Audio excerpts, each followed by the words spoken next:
The space station called Meridian 7 floated in the darkness between stars. It was old, maybe 300 years old, and millions of beings had walked through its metal halls. Traders came to buy and sell. Soldiers passed through on their way to distant wars. Refugees searched for new homes. The station had seen everything. But the station had never seen anyone quite like the human named. He came 2 years ago with his wife, a woman named. She was a scientist who studied tiny life forms that grew in the station's water gardens. The station hired her because she was very good at her job, came with her because he loved her, and because he had nowhere else to be. When people asked what he did for work, he always gave the same answer. He said he was retired. This confused many aliens because looked young. By human counting, he seemed to be about 35 years old. How could someone so young be retired? Never explained. He just smiled and changed the subject. The couple lived in a small apartment in Sector 12. This part of the station was home to many families. There were tall aliens with blue skin and kind eyes. They were traders, mostly peaceful, and they welcomed the two humans into their neighborhood. Every day followed the same simple routine. He woke early and made tea. He tended to a small garden he had built on their balcony. He grew tomatoes and herbs and flowers from earth. He read books on his tablet. He cooked meals for when she came home tired from work. Sometimes he helped the neighbors carry heavy boxes or fix broken things in their homes. He never asked for payment. He never complained. He was just helpful. The thought he was a nice man but not very interesting. The merchants who ran the shops nearby thought he was weak. Humans were strange to them. So soft, so slow, so breakable. What use was a species like that? The station security officers barely noticed at all. He caused no trouble. He broke no laws. He was invisible in the best possible way. But there was one person who saw something different. His name was. He was also human, much older than, with gray hair and deep lines on his face. Managed Sector 12. He handled complaints, settled small disputes, and made sure everyone followed the rules. Before this job, he had spent 40 years in the United Earth Navy. He had fought in 3 wars. He had seen death up close many times. Knew dangerous men. He had served with them. He had fought against them. And when he looked he saw something that made his old soldier instincts wake up. It was the way he moved. Every step was balanced and controlled. No wasted motion. When entered a room, his eyes moved first to the exits, then to the people, then to anything that could be used as a weapon. He did this without thinking, the way normal people breathe without thinking. Recognized this behavior. Only certain kinds of men moved like that. One evening, invited for drinks at a small bar in Sector 12. They sat in a corner booth, away from other customers, poured 2 glasses of rice wine he had imported from Earth. "What branch?" asked. He did not explain what he meant. He did not need to. Smile did not change. His eyes did not change, but something shifted in the air between them. "I am just a gardener now," said. Nodded slowly. He understood. Some questions were better left alone. Some doors were better left closed. They finished their drinks in comfortable silence and never asked again. Was the opposite of her husband in many ways. Where was quiet, she was bright and full of words. Where he stayed in shadows, she walked in light. She loved meeting new people and learning new things. In her first month on the station, she learned how to say hello in 6 different alien languages. She practiced these greetings on everyone she met, and the aliens loved her for it. The children especially adored. She brought them sweet treats made from Earth recipes. She told them stories about the blue oceans and green forests of her home world. She showed them pictures of animals they had never seen, whales and elephants and tigers. The children would gather around her, eyes wide with wonder, and would smile like she had found her purpose in the universe. Would watch her from their balcony, his hands dirty from gardening, his heart full of something he could not name. He had done terrible things in his past. He had been to dark places and done dark work. But when he looked at, surrounded by laughing children, he felt clean. He felt human. This was why he had left his old life. This was why he had buried his skills and his memories and his name. For her. For this. For mornings filled with tea and evenings filled with her voice and a small garden growing under artificial sunlight. The universe was vast and cruel and full of monsters. Knew this better than most. But here, in this tiny corner of a forgotten space station, he had built something good, something worth protecting. He wanted to believe the past was truly behind him. He wanted to believe he would never need to become what he once was. But the universe, as it often does, had other plans. And those plans were already on their way to Meridian 7, carried by ships with weapons and warriors who had never learned the most important lesson about humans. Never touch what they love. The ships came on a Tuesday morning, station time. 12 vessels dropped out of faster-than-light travel and appeared in the space around Meridian 7 like dark metal clouds. They were warships, covered in weapons and scars from old battles. The station's sensors screamed warnings. Security teams ran to their posts. Everyone held their breath. Then the message came. The visitors said they were here for peace. They called it a cultural exchange. They promised to follow station laws and respect local customs. Station commander did not believe them. She was a smart woman with 20 years of experience dealing with aliens of all kinds. She knew trouble when she saw it, but she also knew she had no choice. The station had no weapons that could fight 12 warships, so she welcomed the visitors and hoped for the best. The aliens called themselves the Dominion. They were terrifying to look at.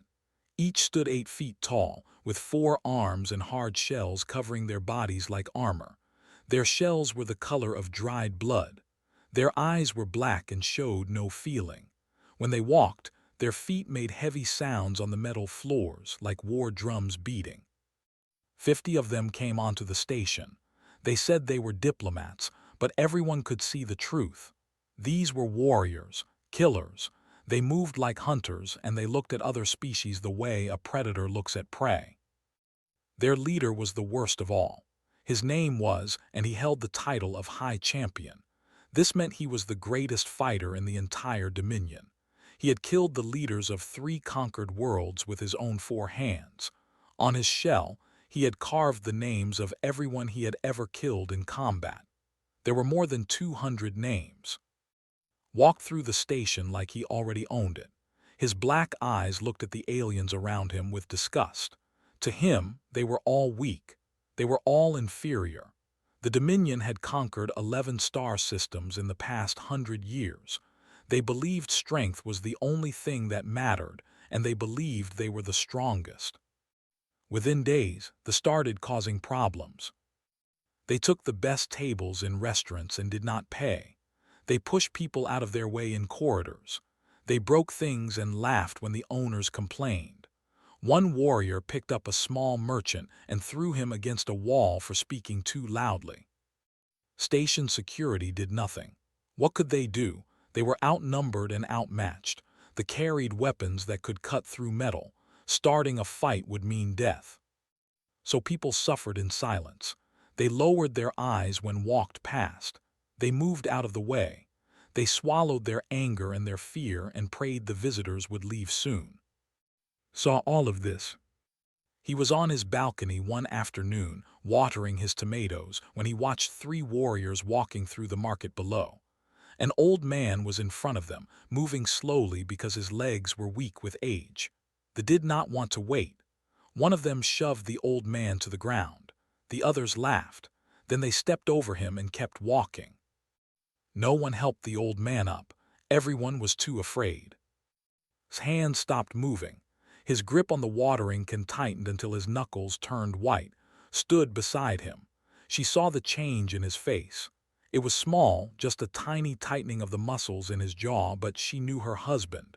She knew what it meant. "We should stay away from them," she said softly. "Please promise me." Looked at her. The darkness in his eyes faded when he saw her worried face. He took a breath. He relaxed his hands. "I promise," he said. "We will stay away, we will be careful." Nodded, but she could not shake the cold feeling in her chest.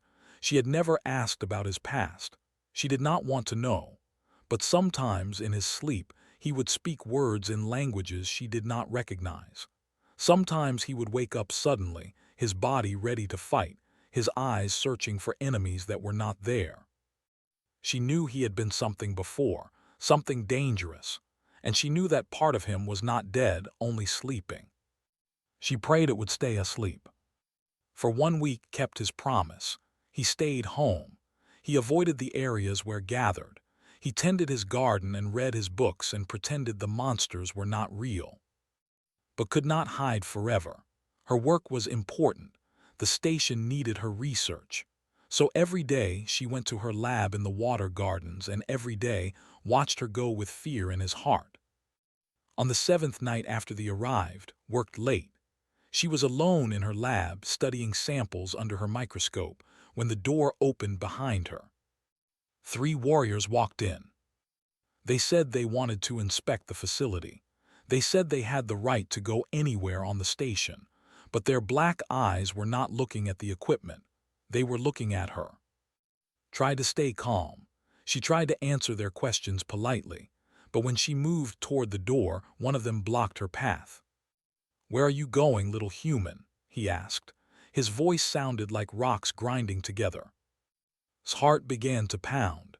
She reached for her communicator to call for help. She never got the chance. In their apartment was preparing dinner when his own communicator buzzed.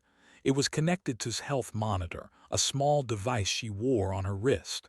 The monitor was sending an emergency signal. Her heart rate was spiking. Adrenaline was flooding her body. Then suddenly, the signal showed she had lost consciousness.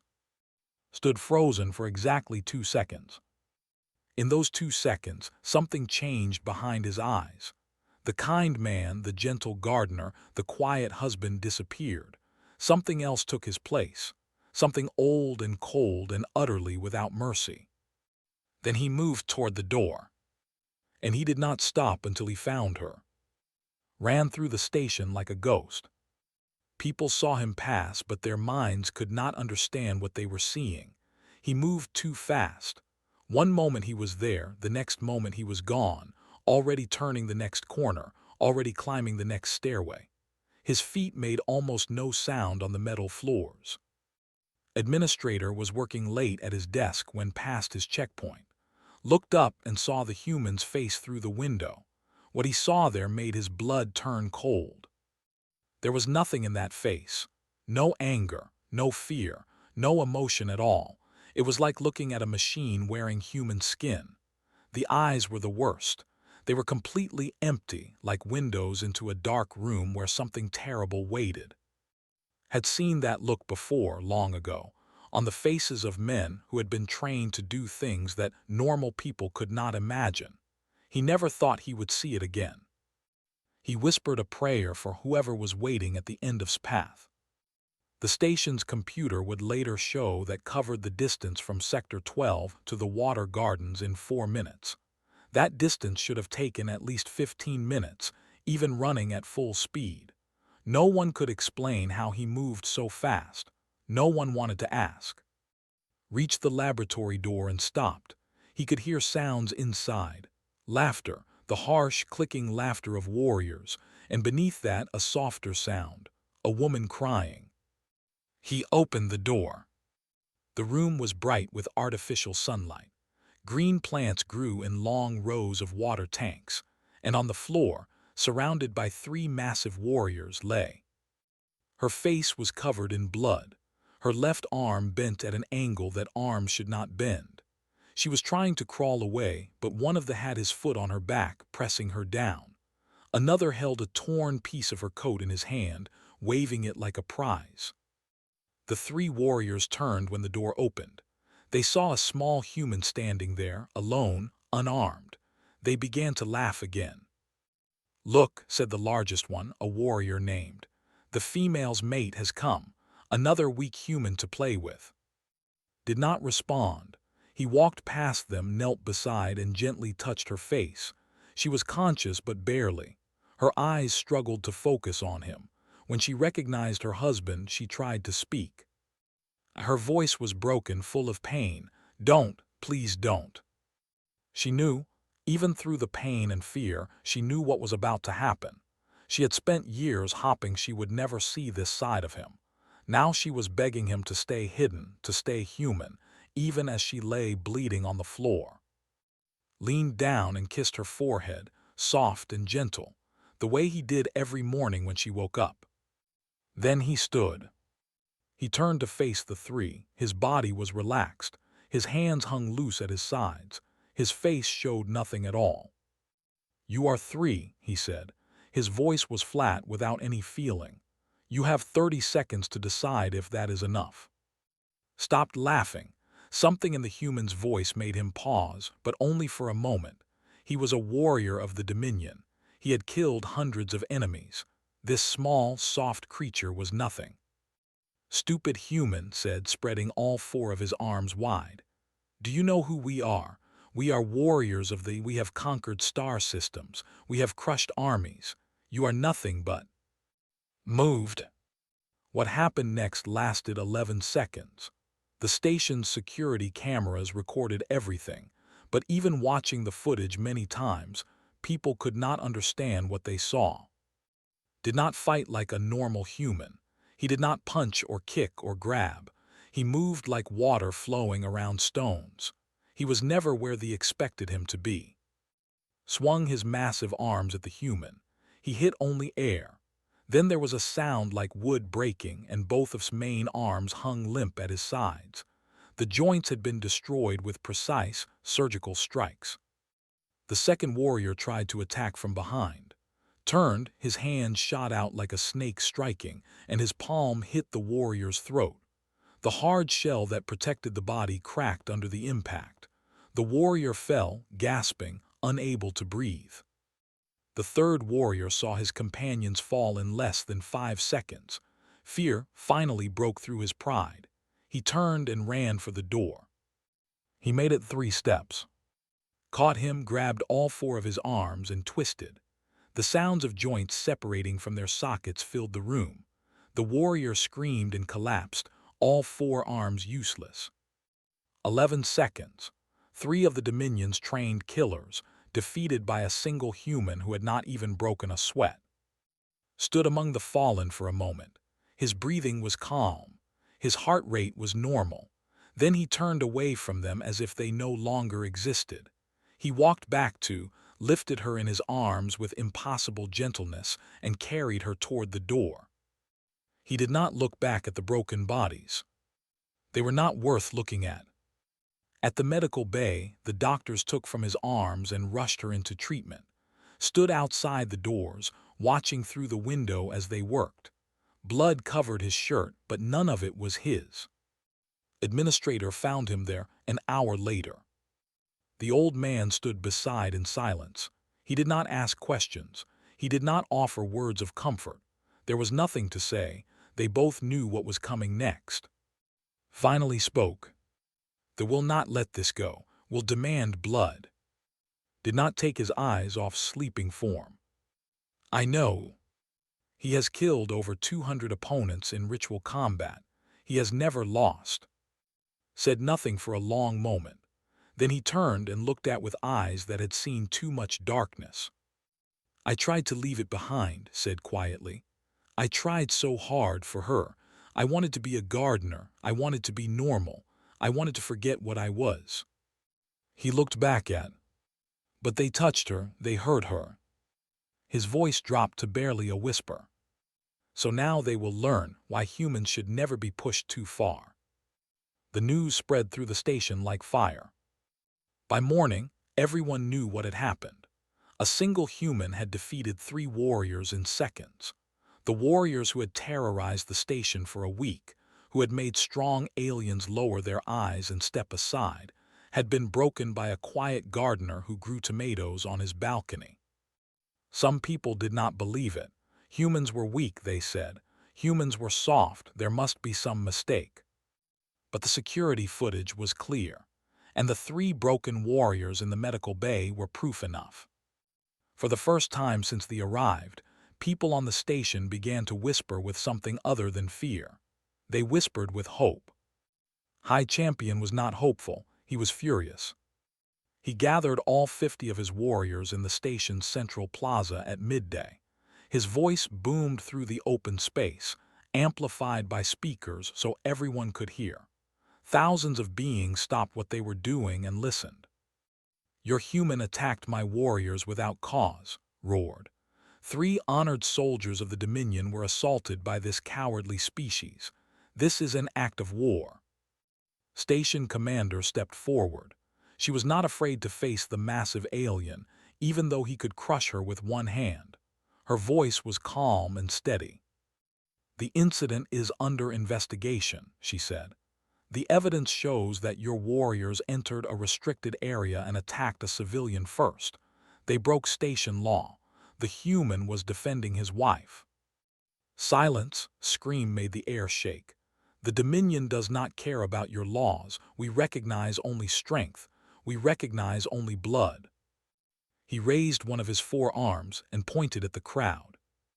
"I invoke the right of champions, single combat to the death. The human who attacked my warriors will face me in the arena. If he wins, we will leave this station forever. If he loses," his black eyes gleamed with hunger, "then we will know that humans are weak and we will treat them as the prey they are." Commander's face went pale. "This is not necessary. We can resolve this through diplomatic." "There is no diplomacy," interrupted. "There is only this choice. The human fights me tomorrow, or I will consider this an act of war by your entire species. My fleet will destroy this station and everyone on it." He smiled, showing rows of sharp teeth. "The choice is simple." Commander had no answer. The fleet hung in space above them, 12 warships with enough firepower to turn the station into dust. She looked at the faces around her, the frightened aliens and humans who called this place home, and she knew there was no way out. Would have to fight. That evening, Administrator went to the medical bay, was still there, sitting in a chair besides bed. She was awake now, her injuries healing under the care of advanced medicine. Her arm was wrapped in a regeneration cast. Her ribs were slowly mending. The bruises on her face had started to fade.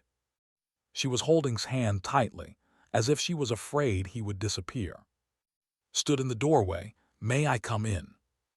Nodded without looking up. The old man walked to the other side of the bed and sat down heavily. His bones ached. He was too old for this kind of trouble. "Has made his challenge," said. "Tomorrow at noon, the central arena, the whole station will be watching." "I heard," said. "He has never lost a fight, not once in his entire life. He has killed champions from a dozen different species. His strength is not normal even for a—" "I understand." His grip on his hand tightened. "You don't have to do this," she whispered. "We can run. We can find another station, another planet. We can hide." Turned to look at her. His eyes were soft now, full of love, so different from the empty darkness of the night before. "If I run," he said gently, "they will think all humans are cowards. They will hurt others like they hurt you. They will never stop." Tears fell down his cheeks. "I don't care about others, I care about you. I don't want to lose you." Reached up and wiped her tears away with his thumb. "You won't lose me," he said. "I promise." Watched this moment between husband and wife, and he felt like he was seeing something private, something sacred. But he had to ask. He had to know. "Who were you?" he asked quietly. "Before you came here, before you became a gardener, what were you?" Was silent for a long time. Looked at him too, her eyes asking the same question she had never dared to ask before. Finally spoke. "When I was 18 years old, I was recruited into a program. The government called it something official, but that name was a lie. The truth was simpler. They were looking for weapons, not soldiers, weapons." He paused, staring at the wall as if he could see the past written there. They trained us to kill, not just with guns or knives, but with anything. Our hands, our feet, our minds. They sent us to places that did not exist on any map. They told us to solve problems that could not be solved with words. His voice grew quieter. I did that work for 15 years. I did things that still wake me up at night. I became something that was not really human anymore. He looked at. Then I met her. She smiled at me in a coffee shop on Earth, asked me what book I was reading, and talked to me like I was a normal person, like I was human. She made me want to be human again. Was crying now, silent tears rolling down her face. I left everything behind, continued. I buried my old name, my old life, everything I was. I tried to become someone new, someone who grows tomatoes and makes tea and loves his wife. He looked back at. But some things cannot stay buried forever. Some monsters cannot stay asleep when the people they love are in danger. He stood up slowly. Tomorrow I will fight, and tomorrow they will learn what kind of monster they woke up. Nodded, he understood now. He understood everything.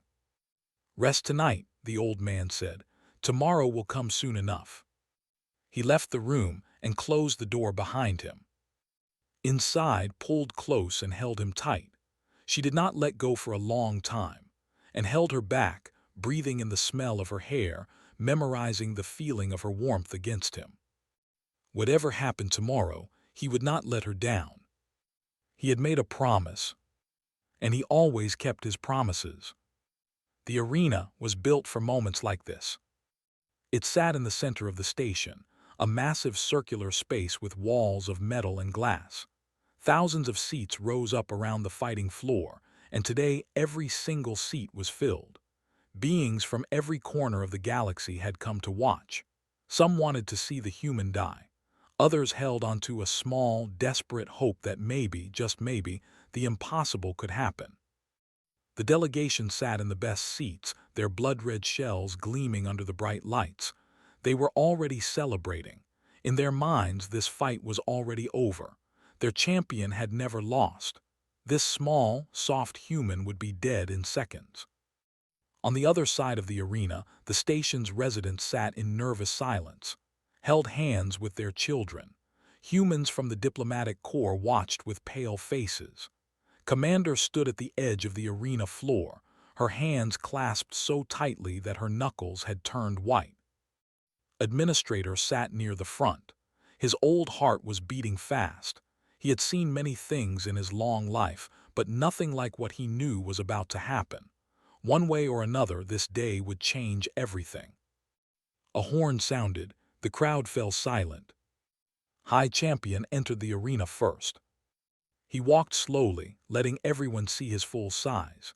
8 feet of muscle and armor, 4 arms swinging at his sides, black eyes scanning the crowd with contempt. On his shell, the carved names of his victims seemed to glow under the lights. 217 names. 217 kills. In his hands, he carried the traditional weapons of ritual combat. 2 curved swords with edges sharp enough to cut through stone. A heavy mace covered in metal spikes. A long chain with barbs at the end that could tear flesh from bone. He raised his weapons above his head, and the delegation roared with approval. The sound was deafening, like thunder rolling through mountains. Then the other door opened. Walked into the arena. He wore simple clothes, a gray shirt, dark pants, no shoes. His hands were empty. He carried no weapons at all. The crowd stared in disbelief. They stopped cheering and began to laugh. Even some of the humans shook their heads. This was not courage. This was suicide. Laughter was loudest of all. "You come to face me like this," he bellowed. "No armor, no weapons. Is this human courage or is it human stupidity?" Did not answer. He walked to the center of the arena and stopped. He stood with his hands at his sides, his body relaxed, his face showing nothing. He looked like a man waiting for a bus, not a man about to fight for his life. Stopped laughing. Something about the human's calm made him uncomfortable. No one had ever faced him without fear. Every opponent he had ever killed had shown terror in their eyes before the end. This human showed nothing. "It does not matter," said, mostly to himself. "You will die all the same." The horn sounded again. The fight began. Charged. He moved with terrifying speed for something so large. His four arms became a spinning wheel of death. Swords cut through the air. The mace swung in deadly arcs. The chain whipped outward, seeking flesh. Any normal opponent would have been cut to pieces in the first second. Was not a normal opponent. He moved like smoke. The first sword missed him by the width of a finger. He bent backward under the mace, so low that his shoulders nearly touched the ground, then snapped back upright. The chain flew toward his face, and he let it wrap around his forearm, then pulled. Felt himself yanked forward. His perfect balance broke. For one instant he was off his feet. That instant was enough.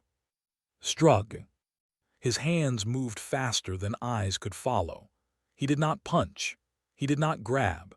He hit specific points on his body, places where the armor plates met, where nerves and joints hid beneath the hard shell. Felt his left arms go numb. Then his right. His weapons fell from hands that no longer obeyed him. He staggered backward, trying to understand what was happening. This was impossible. He was the champion. He was undefeated. How could this small creature hurt him? Did not give him time to think. He attacked again, each movement precise, each strike calculated. He did not waste energy. He did not show emotion. He simply took apart, piece by piece, like a machine disassembling a broken engine. 90 seconds after the fight began, High Champion fell to his knees. All four of his arms hung useless at his sides. His legs would not support him. Pain unlike anything he had ever felt burned through his body. He looked up at the human standing over him, and for the first time in his life he felt fear. The arena was completely silent. No one moved. No one breathed. Stood before the fallen champion, his hands stained with the yellow blood that flowed from cracks in armor. He was not breathing hard. He was not tired. He looked like he could fight 100 more battles without rest. "You hurt my wife," said. His voice carried through the silent arena, calm and quiet, almost gentle. "You came to this station thinking everyone was prey. You thought humans were weak because we smile, because we help our neighbors, because we grow gardens and read books." He reached down and gripped his head with both hands. "You were wrong." A twist, a crack, then silence. Stood in the center of the arena, the head of the Dominion's greatest champion in his hands. He looked at it for a moment, then let it fall to the ground. Then he raised his eyes to the delegation. 50 warriors sat frozen in their seats. They had come here expecting victory. They had expected to watch their champion tear a weak human apart. Now their champion was dead, and the human who killed him was looking at them with eyes that held no mercy at all. "Leave this station," said. "Leave this system. Leave every human settlement in this galaxy. If any ship enters our space again, I will come for you. I will find every one of you." His voice dropped lower. "And I will not stop until I am finished." The left within the hour. Their fleet jumped away before sunset, and they never came back. 3 months later, life on Meridian 7 had returned to normal. Traders sold their goods. Children played in the corridors. The fear that had gripped the station was just a memory. And in a small apartment in Sector 12, a man was tending his garden. Carefully pruned his tomato plants, feeling the artificial sunlight warm his skin. Was at work in her lab, healthy and happy. Tonight he would cook her favorite dinner. Tomorrow they would have tea on the balcony and watch the stars. The story of what he had done had spread across the galaxy. They called him the Gardener of Meridian 7. They added his name to the long list of reasons why smart species did not make enemies of humanity. But did not care about stories. He did not care about fame or fear or the politics of empires. He only cared about the woman who would walk through his door in a few hours, the woman who had made him human again. Some monsters, he had learned, could choose to be men, and some men would become monsters to protect what they loved. He smiled softly and returned to his garden. The tomatoes were almost ready to harvest.